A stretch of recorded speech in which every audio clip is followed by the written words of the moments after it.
എനിക്ക് കിട്ടിയ മറുപടി ഇതാണ്: ഇത് കഴിച്ചില്ല എങ്കിൽ നിങ്ങൾക്ക് മത്സരത്തിനുള്ളിലേക്ക് തിരിച്ച് പ്രവേശിക്കാൻ പറ്റില്ല. പുറത്തു പോകാൻ പറ്റില്ലെന്ന് അവർ ഓൾറെഡി പറഞ്ഞു കഴിഞ്ഞു. മത്സരത്തിനുള്ളിലേക്ക് തിരിച്ച് പ്രവേശിക്കണമെങ്കിൽ ഈ മരുന്ന് നിർബന്ധമായി കഴിക്കണമെന്ന് പറഞ്ഞു. അങ്ങനെ എനിക്ക് തീരെ നിവർത്തിയില്ലാതെ ഞാൻ ഇവരെ കബളിപ്പിച്ചു. മരുന്ന് കഴിക്കുന്ന പേരിൽ ഞാൻ മരുന്ന് തുപ്പികളെയും സ്ഥലങ്ങളിലേക്ക് മാറ്റി. എന്റെ കൂടെയുള്ള അയാൾ മനസ്സിലാക്കിയിട്ടുണ്ടാവണം ഞാൻ കഴിക്കുന്നില്ല എന്ന്.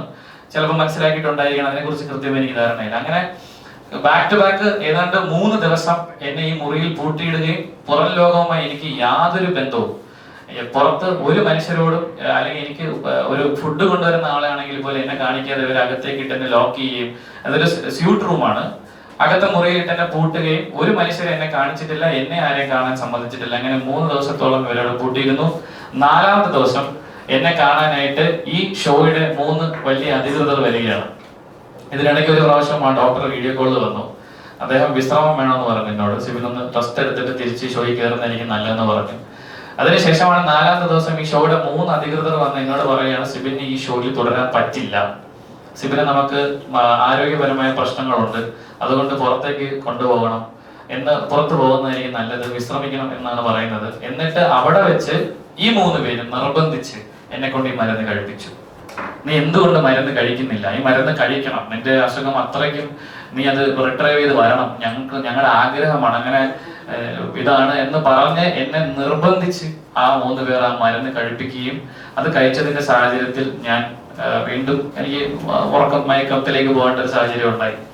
വൈകുന്നേരമാണ് ആ ദിവസം വൈകുന്നേരം എന്റെ എമർജൻസി കോൺടാക്ട് ആയ എന്റെ ഒരു സുഹൃത്തുമായി എന്നോട് സംസാരിക്കാൻ അവർ അതിനെ അനുവദിച്ചു.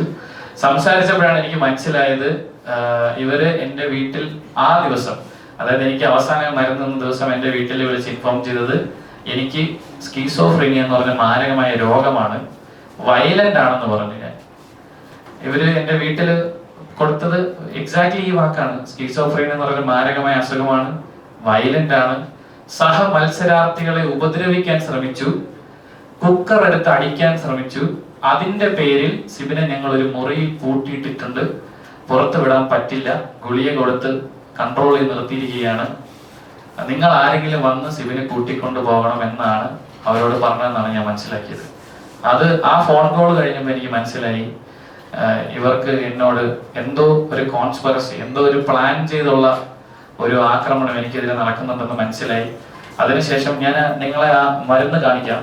നിങ്ങൾക്കറിയാം, ഈ മരുന്ന് ഞാൻ എടുക്കുന്നത് അവസാനത്തെ ദിവസമാണ്. ഇതിന്റെ ഡിജിറ്റൽ കോപ്പിയാണ്, ഒറിജിനൽ എന്റെ കയ്യിൽ തന്നെ ഉണ്ട്, അത് ഞാൻ പോലീസിന്റെ ഏൽപ്പിക്കും. ഡിജിറ്റൽ കോപ്പി ഞാൻ നിങ്ങൾക്ക് ഷെയർ ചെയ്യാം. ഈ മരുന്ന് നിങ്ങൾക്കറിയാം, ബിഗ് ബോസിലെ മരുന്ന് ഇതുപോലെ ഒരു സിപ്പ് കവറിലാണ്, സിബിന്ന് പേര് എഴുതിയിട്ട് ഒരു സിപ്പ് കവറിലാണ് ഈ മരുന്ന് തന്നത്. ഈ മരുന്നിൽ കൃത്യമായി, ഞാൻ ഇതിന്റെ എല്ലാ കോപ്പീസും നിങ്ങൾക്ക് തരാം. ഈ മരുന്ന് കൃത്യമായി ഇതിന്റെ സൂം ചെയ്ത കോപ്പീസും എന്റെ കയ്യിലുണ്ട്. ആ മരുന്നിന്റെ പേര് വായിക്കാൻ പറ്റും, ആ മരുന്നിന്റെ മറ്റു ഡീറ്റെയിൽസും ഈ തന്നെ എന്റെ കയ്യിലുള്ള ഫോട്ടോഗ്രാഫിയിൽ വായിക്കാൻ പറ്റും. ഇതിന്റെ ഒറിജിനൽ എന്റെ കയ്യിലുണ്ട്, അത് ഞാൻ അന്വേഷണ ഉദ്യോഗസ്ഥന് മുമ്പിൽ ഹാജരാക്കുന്നതായിരിക്കും.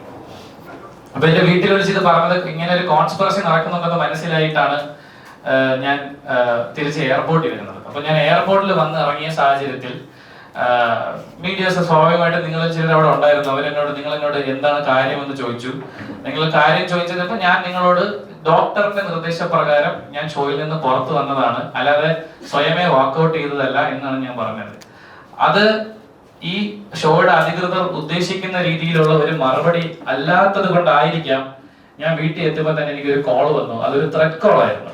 അതായത് സിബിൻ മീഡിയയോട് സംസാരിക്കാൻ പാടില്ല, കോൺട്രാക്ട് വയലേഷൻ ആണ്, സിബിൻ അകത്ത് നടന്ന കാര്യങ്ങളൊന്നും പുറത്ത് പറയരുത്, സിബിന്റെ ഭാവി ഞങ്ങൾ നശിപ്പിക്കും, സിബിനി വലിയ ഭീമമായ തുക എനിക്ക് തരേണ്ടി വരും, ഞങ്ങൾക്ക് തരേണ്ടി വരും, അങ്ങനെ ഫൈൻ ചോദിച്ച് ഞങ്ങൾ സിബിന്റെ ജീവിതം ബുദ്ധിമുട്ടിക്കും എന്ന് പറഞ്ഞിട്ടുള്ള ഒരു ഫോൺ കോളും അതിന്റെ പുറകെ ഒരു വാട്സാപ്പ് ഓഡിയോ മെസ്സേജുമാണ് ഞാൻ പിന്നെ കാണുന്നത്. ആ വാട്സാപ്പ് ഓഡിയോ മെസ്സേജ് നിങ്ങൾക്ക് വേണ്ടി പ്ലേ ചെയ്യാം.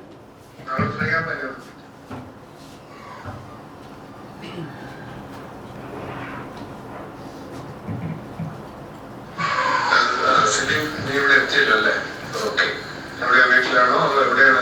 ട്രിവാൻഡ്രത്തല്ലേ നീ എത്തിയത്? ഓക്കെ, ഞാൻ എന്താ ഈ മെസ്സേജ് അയക്കുന്നത് പറഞ്ഞില്ല. ഒരു കാരണവശാലും ഒരു ഇന്റർവ്യൂ ഒരു മീഡിയയുമായിട്ടും കൊടുക്കാൻ പാടില്ല. എയർപോർട്ടിൽ വന്നപ്പോൾ തന്നെ എന്താ പറഞ്ഞെന്ന് ഞാൻ കേട്ടു. അത് തന്നെ ഒട്ടും വെള്ളച്ചനെ അത് അവോയ്ഡ് ചെയ്യേണ്ടതായിരുന്നു. ബട്ട് എനിവേ നാളെ ഒരു മീഡിയയോട് പോലും സംസാരിക്കാൻ പാടില്ല. വളരെ ക്ലാരിറ്റിയോടെ കോൺട്രാക്റ്റിലുള്ളതാണ്. അങ്ങനെ ചെയ്തത് ബ്രീച്ച് ഓഫ് കോൺട്രാക്റ്റ് ആണ്. അങ്ങനെ ഒരു സംഗതി ചെയ്തു കഴിഞ്ഞാൽ പിന്നെ അത് അതിൻ്റെതായ രീതിയിലായിരിക്കും പിന്നെ കാര്യങ്ങൾ മുന്നോട്ട് പോകുന്നത്. സോ നിന്നോട് പ്രത്യേകം പറയാൻ ഒന്നുകൂടെ, വളരെ സെൻസിറ്റീവ് ആണ്. ഒരു കാരണവശാലും ഒരു ഇന്റർവ്യൂ പാടില്ല കേട്ടോ. ഓക്കെ, നാളെ ഫ്രീ ആകുമ്പോൾ തന്നെ ഒന്ന് വിളിക്കാം. Thank you, good night. ഇതാണ് ഓഡിയോ. ഇതുപോലെ അദ്ദേഹം ഇതുപോലെ പല കോളുകളും, അതായത് ഇപ്പൊ എന്റെ ഒരു വീഡിയോ ബൈറ്റ് പുറത്തു വരികയാണെങ്കിൽ ആ വീഡിയോ ബൈറ്റ് എനിക്ക് വാട്സാപ്പിൽ അയച്ചു തന്നിട്ട് അതിന്റെ പുറകെ ഒരു ഓഡിയോ സന്ദേശവും അതിന്റെ പുറകെ പുള്ളി എന്നെ ഒരുപാട് പ്രാവശ്യം വിളിക്കാറുണ്ടായിരുന്നു. അത് ഞാൻ നിങ്ങളെ കാണിക്കാം. അദ്ദേഹത്തിന്റെ പേര് തൽക്കാലം ഞാൻ പുറത്ത് പറയുന്നില്ല. കാര്യം ഇതിന്റെ FIR രജിസ്റ്റർ FIRന്റെ കോപ്പി ഞങ്ങളുടെ കയ്യിൽ കിട്ടിക്കഴിഞ്ഞ് ഞങ്ങൾ നിങ്ങളോട് ഷെയർ ചെയ്യുന്നതായിരിക്കും ഇമ്മീഡിയറ്റ്ലി. അതിന്റെ ആവശ്യമായിട്ട് ഞാൻ നാളെ പോകുന്നുണ്ട് ചെന്നൈയിലേക്ക്. അത് കഴിയുമ്പോഴേക്കും FIR കോപ്പി കിട്ടും. അത് ഉറപ്പായും മാധ്യമങ്ങളിലൂടെ നിങ്ങളുടെ ഡിജിറ്റൽ നിങ്ങളുടെ കയ്യിലേക്ക് ഞാൻ FIRന്റെ കോപ്പി ഷെയർ ചെയ്യാം. അപ്പൊ അതിൽ ഇദ്ദേഹത്തിന്റെ പേര് കൃത്യമായിട്ടുണ്ടായിരിക്കും. കഴിഞ്ഞ ദിവസവും ഇന്ന് സിബിൻ്റെ പത്രസമ്മേളനമാണ്. അഖില നീ അതിൽ പോകരുത് എന്ന് എൻ്റെ ചില അടുത്ത സുഹൃത്തുക്കൾ ഉപദേശിച്ചു. അപ്പോൾ അവരെന്നോട് പറഞ്ഞത്, സിബിൻ പറയുന്നതൊക്കെ നിനക്ക് വിശ്വസിക്കാമോ? അവൻ പറയുന്നത് കള്ളത്തരമല്ലേ? ഞാൻ പറഞ്ഞത് ഒറ്റ കാര്യമേ പറഞ്ഞുള്ളൂ. ഒരു തെളിവും അവൻ എനിക്ക് തന്നില്ലെങ്കിലും അവൻ പറയുന്നത് 100% സത്യമാണെന്ന് മനസ്സിലാക്കിയിട്ട് തന്നെയാണ് ഞാൻ പ്രതികരിച്ചത്. അത് പറയാനുള്ള കാരണം, സിബിനെ പോലൊരാളെ സംബന്ധിച്ച്, ഏഷ്യാനെറ്റിൽ വർക്ക് ചെയ്തിട്ടുണ്ടെന്ന ഒരാളെ സംബന്ധിച്ച് അവിടുന്ന് പുറത്തിറങ്ങി ആ ചാനലിനെതിരെ പറയേണ്ട യാതൊരു കാര്യങ്ങളുമില്ല. അവൻ്റെ ഉള്ളിൽ എത്രത്തോളം വേദന ഉണ്ടായിട്ടുണ്ട് എന്നുള്ളതിൻ്റെ ഒരു വലിയ തെളിവാണ് ചെന്നൈ പോലൊരു സ്ഥലത്ത് പോയിട്ട് ആദ്യം പോലീസ് സ്റ്റേഷനിൽ പോയിട്ട് പരാതി കൊടുത്തപ്പോൾ സ്വീകരിക്കാതിരിക്കുകയും വീണ്ടും അതിനെതിരെ പോരാടാൻ ഇദ്ദേഹത്തിൻ്റെ കൂടെ സഹായത്തോടു കൂടി കോടതി വഴി DGP കൊണ്ട് നിങ്ങൾ എത്ര പേര് പോകും? അപ്പം നമുക്കെല്ലാവർക്കും ഇത്തരം വലിയ കോർപ്പറേറ്റുകളിൽ നിന്നൊക്കെ പ്രശ്നങ്ങൾ നേരിടേണ്ടി വന്നു കഴിഞ്ഞാൽ നമ്മൾ എന്തെങ്കിലുമൊക്കെ പറയും, ഒരു ഫേസ്ബുക്ക് പോസ്റ്റോ മറ്റു കാര്യങ്ങളൊക്കെ പറഞ്ഞിട്ട് നമ്മൾ അതിനെ ഒന്ന് സ്റ്റോപ്പ് ചെയ്യും. പക്ഷേ ഒരു ചെറുപ്പക്കാരൻ അതിനെതിരെ പോരാടാൻ തീരുമാനിക്കുന്നു.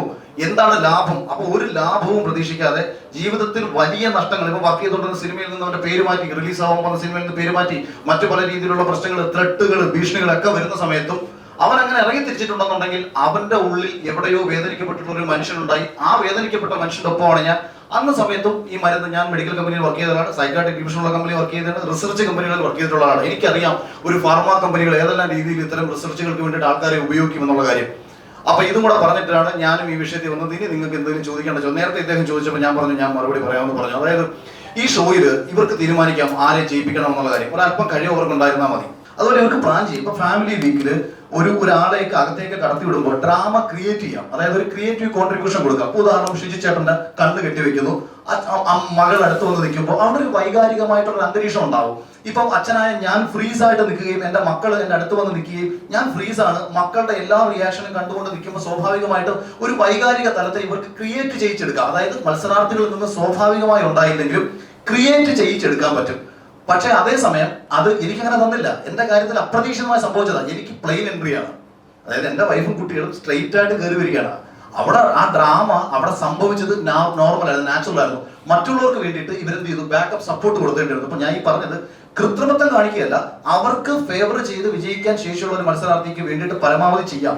ഇപ്പൊ തുടക്കത്തിൽ നമ്മളെ തോൽപ്പിക്കാൻ വേണ്ടി ഒരു ടാസ്ക് പ്ലാൻ ചെയ്യാം. ഇപ്പൊ സിബിൻ ഉദാഹരണത്തിന് ജിൻഡോ നന്നായി പെർഫോം ചെയ്യുന്ന ഒരാളാണെന്നും ജിൻഡോയ്ക്ക് പർട്ടിക്കുലർ ടാസ്കുകളിൽ കഴിവുണ്ടെന്നും അവരുടെ ഒരു മത്സരാർത്ഥിക്ക് ആ കഴിവല്ല വേറൊരു കഴിവാണെങ്കിൽ ഒരു ടാസ്ക് കൊണ്ട് ദൂരെ ഡൗൺ ആക്കുക.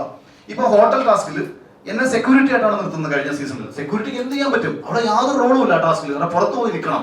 പക്ഷെ നമ്മൾ അതിനെ അതിജീവിച്ച്, അതായത് അവിടെ നിന്ന് എനിക്കെതിരെ പ്ലാൻ ചെയ്തുകൊണ്ടിരിക്കുന്ന കാര്യങ്ങൾ നമ്മൾ മനസ്സിലാക്കി അതിജീവിച്ചത് കൊണ്ടാണ് സർവൈവ് ചെയ്ത് മുന്നിൽ വരാൻ പറ്റിയതും അത് പ്രേക്ഷകർ തിരിച്ചറിഞ്ഞത് കൊണ്ടാണ് വിജയിക്കാൻ പറ്റിയതും. എന്നിട്ട് ഞാൻ പറഞ്ഞല്ലോ, ഫിനാലയിൽ റോബോട്ടിക് ആയിട്ട് വോട്ടുകൾ വന്ന് കയറി അത് പിടിച്ചതാണ്. അത് എന്തുകൊണ്ട് പിടിച്ചു എന്ന് ചോദിച്ചാൽ, കഴിഞ്ഞ സീസണിലെ ക്രിയേറ്റീവ് ഡയറക്ടർ വളരെ സാമാന്യ മര്യാദയുള്ള, ഉത്തരവാദിത്വ ബോധമുള്ള, അല്ലെങ്കിൽ ഒരു ഷോ നന്നായിട്ട് പോകണമെന്ന് ആഗ്രഹിക്കുന്ന ഒരു ലേഡി ആയിരുന്നു.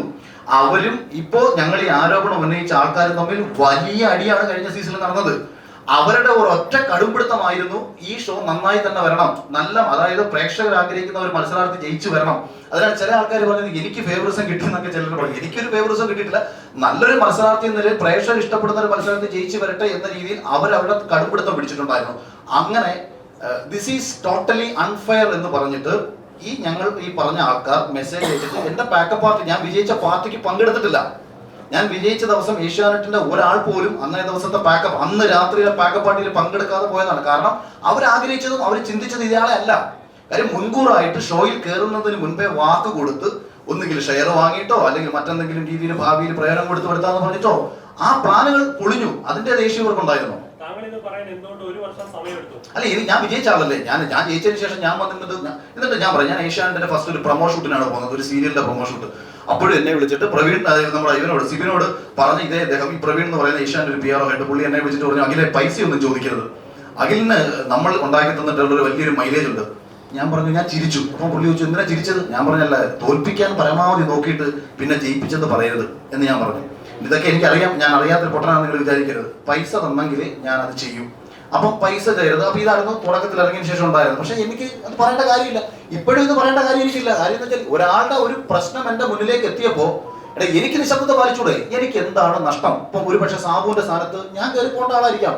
ഹോട്ടൽ ടാസ്കിൽ ഒരു പക്ഷെ എന്നെ അവർ വിളിച്ചേനെ, അദ്ദേഹവും ഉണ്ടാവും. കാര്യം അദ്ദേഹം ഉത്തരവാദപ്പെട്ട പോസ്റ്റ് ഇരിക്കുന്നതാണ്. ഞാൻ പറഞ്ഞത്, എന്നോട് പേഴ്സണലി പറഞ്ഞത്, അന്നത്തെ വിഷയത്തിൽ സംസാരിച്ചത് ഇദ്ദേഹമായിരുന്നു. പൈസ മേടിക്കരുത്, കോൺട്രാക്ട് ഉണ്ട്, തിരിച്ച് സംസാരിക്കരുത് എന്ന് പറഞ്ഞ് ഇത്തരം ഭയപ്പെടുത്തലുകൾ ആദ്യത്തെ നടത്തിയ ആള് പ്രവീൺ എന്ന് പറഞ്ഞ അദ്ദേഹമാണ്. ഇപ്പൊ ഈ ശോഭ തന്നെ പറഞ്ഞല്ലോ, പ്രവീൺ ചേട്ടനാണ് ശോഭയെ ബിഗ് ബോസിലേക്ക് കയറ്റി വിട്ടെന്ന് പറഞ്ഞത്.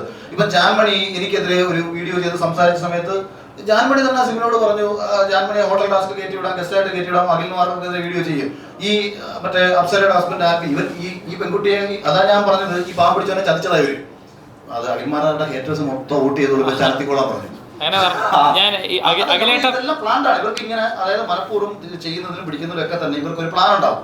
പിന്നെ ഇത് നമ്മളിപ്പോ ഇത് ഈ പറഞ്ഞതുകൊണ്ട് ലാഭത്തിനോ മറ്റൊന്നിനോ ഒന്നും വേണ്ടിയിട്ട് പറഞ്ഞതല്ല. നമ്മുടെ ഉള്ളിലൊരു നീതി ബോധം. ഇപ്പൊ നിങ്ങൾ ഇത്രയും പേര് ഇന്ന് ഇവിടെ വന്നു, അത് തന്നെ ഏറ്റവും വലിയൊരു കാര്യമായിട്ടാണ് ഞാൻ കാണുന്നത്. വേണമെന്നുണ്ടെങ്കിൽ ഇതിനെ തള്ളിക്കളയാം, പക്ഷെ നിങ്ങൾ ഇത്രയും പേര് സപ്പോർട്ട് ചെയ്യാൻ വന്നില്ലേ, അത്തരം നീതിബോധം എല്ലാവർക്കും ഉണ്ടാവണമെന്നാണ് ഞാൻ പറയുന്നത്.